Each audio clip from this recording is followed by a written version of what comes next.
In the final days of September 2025, the world turned its eyes to an announcement that seemed, at first glance, to offer hope. The United States and Israel jointly unveiled a 20-point peace initiative for the Gaza Strip, a blueprint they claimed would end years of violence and begin a new era of stability. The plan promised reconstruction, international monitoring, and a ceasefire under a global framework. It was presented not as another political maneuver, but as the birth of a new Gaza, one that could finally step out of the shadow of conflict. Global headlines carried the news with optimism. Western governments voiced quick approval. Commentators described it as a historic breakthrough. But in Ouagadougou, the capital of Burkina Faso, one voice responded with measured caution: President Ibrahim Traoré. He neither condemned nor endorsed the proposal. Instead, in a calm but deliberate letter addressed to the United Nations and regional blocs, he wrote one sentence that pierced through the applause: "No peace agreement can be deemed legitimate if the people who must live under it are not the authors of its terms." It wasn't an attack. It wasn't a denunciation. It was a warning, a reminder that reconstruction without representation is not peace, but dependency. That any initiative, no matter how generous in design, that silences those it claims to liberate risks becoming an instrument of quiet control. Traoré's letter was short, almost understated. No press conference followed. But within hours, diplomats were paying attention. His message was brief, yet its implication was profound. Peace cannot be built on silence. Within 3 days of the plan's announcement, the world's political machinery had already begun to move. Washington declared that over 20 allied states had expressed preliminary support. In Brussels, the European Union issued a joint statement praising the plan as a foundation for sustainable de-escalation. Yet, among the podiums and prepared remarks, one absence stood out. There was no Palestinian voice at the press event. No representative from Gaza was present. Not one statement came from within the Strip itself. In what Traoré convened a private session not with politicians, but with legal scholars, analysts, and members of the Pan-African Law Initiative, a body recently established to study the legality of foreign-led reconstruction projects. His question was simple, yet haunting. Where in these 20 points is Gaza allowed to define itself? The analysis that followed was sober and unsettling. Yes, the plan promised humanitarian aid. Yes, it outlined supervision by international bodies. But nowhere did it mention local elections. It made no provision for the formation of a homegrown government. It demanded demilitarization but left vague who would guarantee security, a gap wide enough to justify long-term foreign control. Traoré did not make his findings public, not yet. Instead, he commissioned a confidential memorandum, a legal summary quietly circulated among African Union member states. The tone was polite, the language careful, but the conclusion clear. The plan carried the risk of turning peace into managed dependency, and Gaza into a monitored zone rather than a self-determined state. Within days, quiet ripples began spreading through diplomatic circles. Namibia requested a full briefing. Mali expressed interest in coordinating a collective African position. Tunisia, cautious but attentive, noted the absence of any Palestinian political agency in the document's core. Burkina Faso was not seeking to obstruct peace, but as Traoré told his advisors, if we remain silent when others are written out of their own future, we surrender the right to shape our own.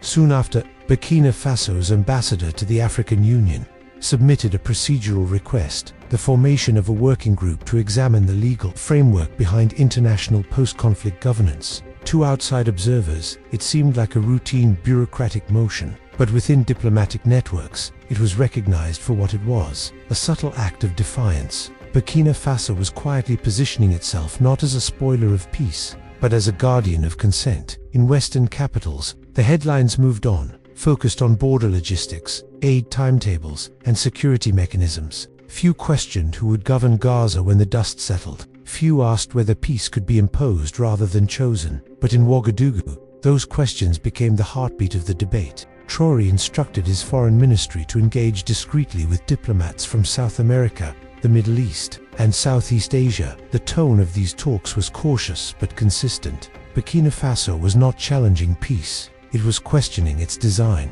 Any process that reshapes a nation, he told them, must begin with that nation's voice, not end with it. A week later, During a roundtable at the University of Dhaka, legal experts and former UN officials convened to discuss what they called peace by participation, not by proxy.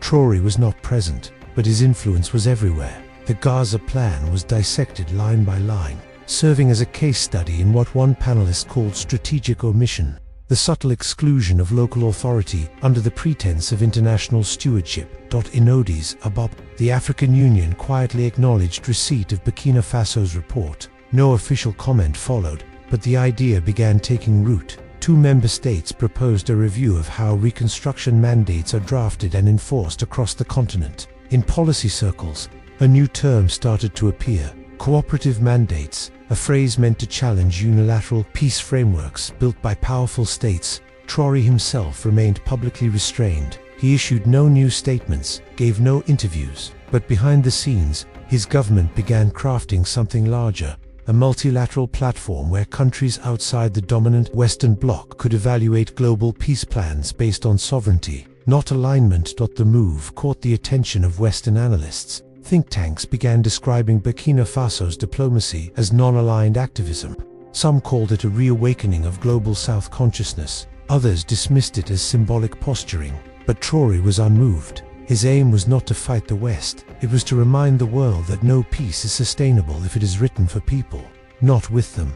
By mid-October, a subtle shift was underway. Across social media in the Arab world, a new phrase began circulating: "Whose peace is this?" It became a quiet rallying cry, echoing from Beirut to Casablanca. What began as one African leader's legal inquiry was now evolving into a moral challenge to the very architecture of global diplomacy.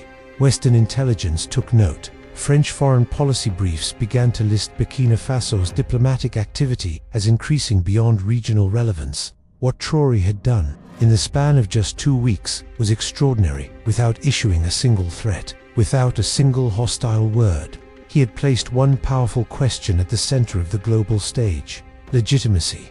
On October 6, the government of Burkina Faso made its first official move. A statement was released announcing an upcoming multilateral summit, Freedom Without Conditions, to be hosted in Ouagadougou within 2 weeks. The agenda was concise: to examine the legal, ethical, and political implications of externally imposed peace frameworks, using the Gaza plan as a case study.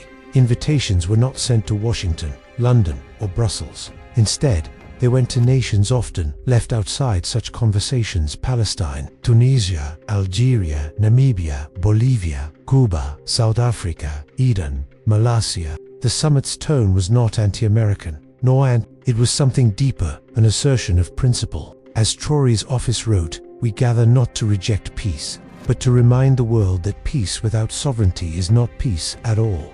The reaction was swift. Western outlets framed the summit as divisive, calling it an attempt to fracture international consensus. Some pundits labeled Burkina Faso a mouthpiece for anti-Western sentiment, but internal diplomatic reports told a different story. The French Foreign Ministry described the summit as a potential challenge to Western narrative control. The US State Department quietly marked it as a non-traditional diplomatic node, and behind the scenes, the pressure began to mount. European donors quietly delayed minor aid programs. A trade meeting in Brussels was postponed without explanation. Security contractors operating in the Sahel suddenly began reviewing their commitments, and Western-aligned media outlets started publishing stories painting Traoré as unpredictable, a nationalist gone rogue. But inside the presidential office, the mood was calm. In a closed meeting with his cabinet, Traoré said only one thing: "We are not opposing peace. We are defending the principle that people cannot be pacified through silence." In the weeks that followed, his administration tightened communication channels. Journalists were screened. Summit access was limited to prevent infiltration. Yet despite the discreet preparations, momentum was building. Youth groups across Africa voiced their support online. Palestinian communities abroad began reaching out, seeking representation. By early October, the summit was already being talked about in global policy circles, not as an event of rebellion, but as a signal of awakening. The city of Ouagadougou woke up to silence that morning, not the silence of fear, but of expectation. The streets were unusually calm, the air thick with the weight of something larger than routine. For weeks, Rumors had circulated about who would actually attend the Freedom Without Conditions summit. Western diplomats dismissed it as symbolic theater. Others feared it might ignite a diplomatic reckoning. Yet when the first delegations began to arrive, it became clear this was no minor gathering. Representatives from over 20 nations, spanning Africa, Asia, and Latin America, stepped onto Burkina Faso soil. Among them were senior envoys from Palestine, Algeria, South Africa, and Malaysia, nations whose histories carried deep scars of colonial management and foreign interference. Cameras flashed, but there was no spectacle. The tone was sober, deliberate. No banners, no slogans, no grand orchestration, just a stage, a podium, and a map of the world projected behind it, shaded not by borders, but by influence. When President Ibrahim Traoré finally walked into the room, the applause was brief but heavy with meaning. There were no flags on the dais, no anthem. He stood alone, holding a small folder of notes. For a moment, he didn't speak. He simply looked at the audience, then at the cameras, and when he finally did, his voice carried not fire, but stillness. "Peace is not a gift," he said quietly. "It is a right, and rights cannot be delivered by those who profit from their delay." There was no thunderous reaction, just a lingering quiet, a pause that stretched long enough for every diplomat in the room to feel its weight. Then, slowly, the conversation began. Over the next hours, legal scholars, diplomats, and human rights experts dissected the Gaza plan with surgical precision. They compared it to previous post-conflict blueprints: Bosnia, Iraq, Libya, showing a consistent pattern, reconstruction as regulation, sovereignty as supervision. What emerged was not outrage, but revelation. That for decades, peace had often been treated as a system of control, a contract written by victors, not a dialogue among equals. In the back of the hall, Palestinian representatives listened intently. They did not deliver fiery speeches. They spoke quietly, cautiously, as if aware that every word would be scrutinized. One delegate, her voice trembling, said only this: "They promised to rebuild our homes, but they never asked where we wanted to live." That moment changed everything. The cameras shifted, pens stopped moving. It was no longer a summit, it was a reckoning. Burkina Faso released no formal resolutions, no grand statements. Instead, the participants drafted a confidential document known later as the Ouagadougou Principles. It outlined a simple but radical idea that any peace framework must contain a self-determination clause guaranteeing the affected population's right to define governance, security, and representation. In other words, no external plan should proceed without the consent of the governed. The document was never officially published, but within days, copies began circulating through diplomatic channels. In Geneva, it landed on the desks of UN legal advisors. In Brussels, it was quietly discussed in closed-door policy meetings. In Washington, it appeared in intelligence briefings labeled Emerging Resistance Doctrine. Meanwhile, in Tel Aviv, the Israeli government dismissed the summit as ideological interference. American officials called it counterproductive, but the criticism only amplified its message. Across Africa, commentators began drawing parallels between Gaza and their own history's foreign mining contracts, military partnerships, aid conditionalities. The question Traoré had asked, "Who writes peace?" was becoming global. By late October, the backlash arrived. Western media outlets began portraying the summit as a populist stunt. Editorials accused Traoré of exploiting the Gaza crisis for political relevance. Anonymous sources hinted that Burkina Faso risked diplomatic isolation. Economic pressure followed swiftly. EU development grants were delayed. Citing technical reviews, a joint training program with a Western defense contractor was abruptly suspended. Inside the presidential palace, Traoré's advisors debated how to respond. Some urged a conciliatory statement, a public reassurance of neutrality, but Traoré refused. "If truth isolates us," he said, "then isolation is a form of dignity." He ordered the creation of a new diplomatic front, the Coalition for Sovereign Peace, a network of countries willing to challenge the idea that only a few nations could define the architecture of global stability. The coalition's first members were symbolic: Namibia, Bolivia, Algeria, Laos, and Venezuela. Each had, in its own history, faced international frameworks that promised peace but delivered dependency. Western officials scoffed. They believed it would dissolve within months. But they underestimated one thing: narrative. because while politicians argued, social media was awakening. Clips from Traoré's opening speech circulated on TikTok, X, and Telegram. Hashtags like #peace, without consent in Ouagadougou Principles, began trending across Africa and the Middle East. Independent creators remixed his quotes into short, viral videos. In universities from Nairobi to Amman, students began organizing small forums to discuss post-colonial diplomacy. For the first time, a conversation about Gaza was being reframed, not through the lens of geopolitics, but through the language of self-determination, and the voice leading that reframing came not from Washington or Paris, but from a landlocked West African nation few in the West had taken seriously. As the coalition gained quiet momentum, a new phase began, the pushback. In early November, an investigative article appeared in a major European newspaper accusing Burkina Faso's leadership of manipulating humanitarian narratives for influence. The article cited anonymous intelligence sources claiming the summit had been coordinated with actors. No evidence was presented, but the timing was calculated. Just days before the coalition's first digital summit, Traoré remained silent. He refused interviews. His government issued only one line in response: "Truth requires no public relations." Behind the scenes, Western diplomats reached out privately to several member states, warning of economic repercussions if they continued supporting the coalition. Some countries quietly withdrew, others hesitated, yet a few, notably South Africa and Iran, stood firm, pledging to co-sponsor future initiatives. At the UN General Assembly later that month, Burkina Faso's foreign minister delivered a short address that caught even seasoned diplomats off guard. "When peace becomes an export," he said, "conflict becomes a market."